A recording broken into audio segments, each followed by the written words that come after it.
Indiji danes praznujejo dan otroka.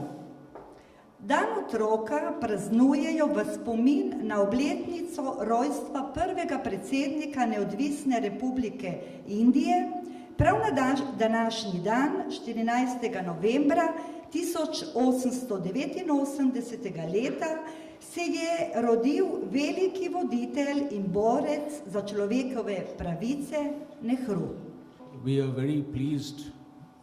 Zelo nas veseli, da smo lahko danes z vami tukaj. V Indiji je to zelo pomemben dan.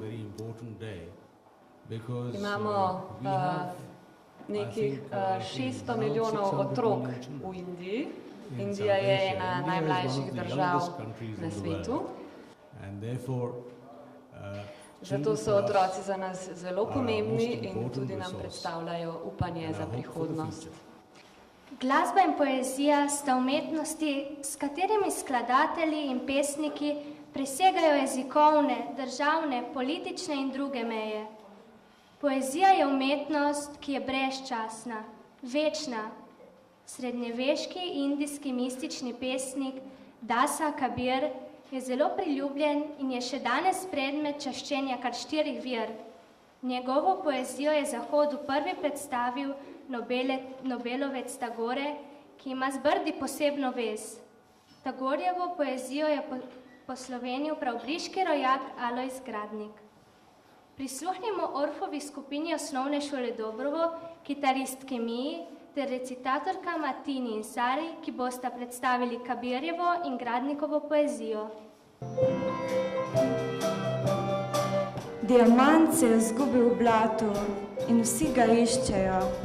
Eni gredo na vzhod, drugi na zahod. Vsakdo bi ga rad našel. Ali ga je pogoltnila reka, se je morda izgubil v skalah.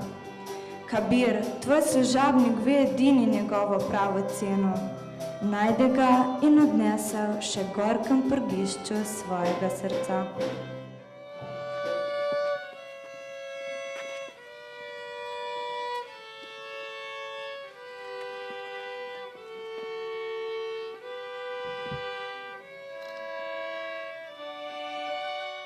Zbrali smo se, da obeležimo obletnico rojstva Džavahirlala Nehruja, ki se je rodil na današnji dan leta 1889.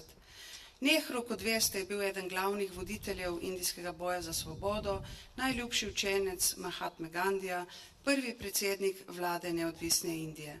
Zelo rad je imel otroke in leti so ga ljubkovalno klicali čača, stric, zato današnji dan, 14. november v Indiji praznujejo kot dan otroka.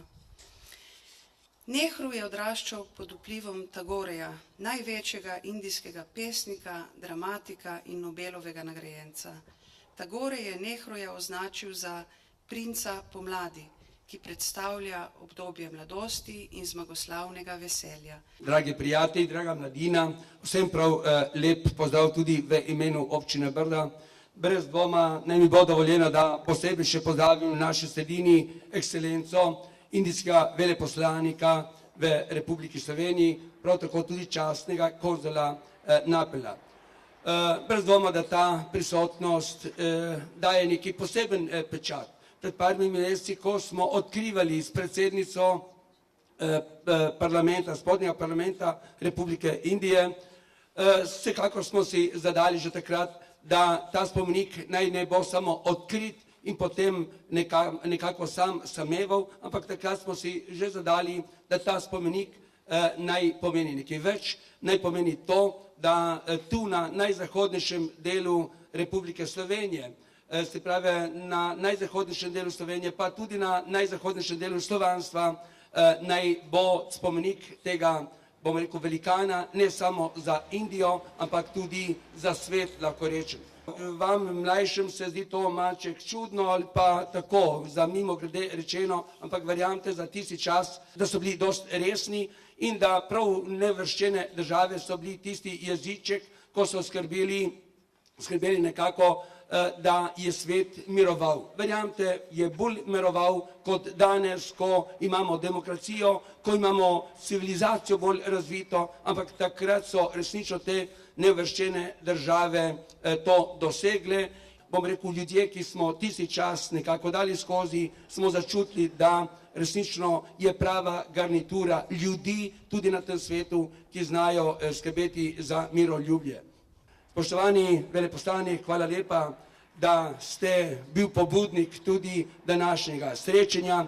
Prav je, da beseda prihajajo v dejanje in to vidimo, da Indijci to še kako znate. Beseda in potem se stvari že dogajajo. Vsekakor si želimo, da ta gospod Nehru naj nas povezuje in naj sklapja prijateljstvo med narodi. Hvala lepa. Najlepša hvala, da ste klonili nekakšen dom v tem kraju, v Sloveniji, pokojnemu predsedniku vlade Jawaharlalu Nehruju. Prijateljske vezi, ki so že dolgo časa vzpostavljene med Slovenijo in Indijo, kot državama, ki sta se zelo borili za pridobitev neodvisnosti. Goriška Brda so bila zelo pomembna v tej vlogi, da so peljala Indijo in Slovenijo bliže skupaj. Najlepše se vam zahvaljujemo tudi za to čudovito priložnost, ki ste jo omogočili, da smo se lahko srečali z otroki z osnovne šole Dobrova. Poleg previdnega ravnanja med burnim domačim položajem Indije v letih takoj po pridobitvi neodvisnosti je bil Nehrujev prispevek velik tudi na področju zunanje politike. Kot prvi minister za zunanje zadeve je bil odgovoren za razvoj neodvisne zunanje politike v državi.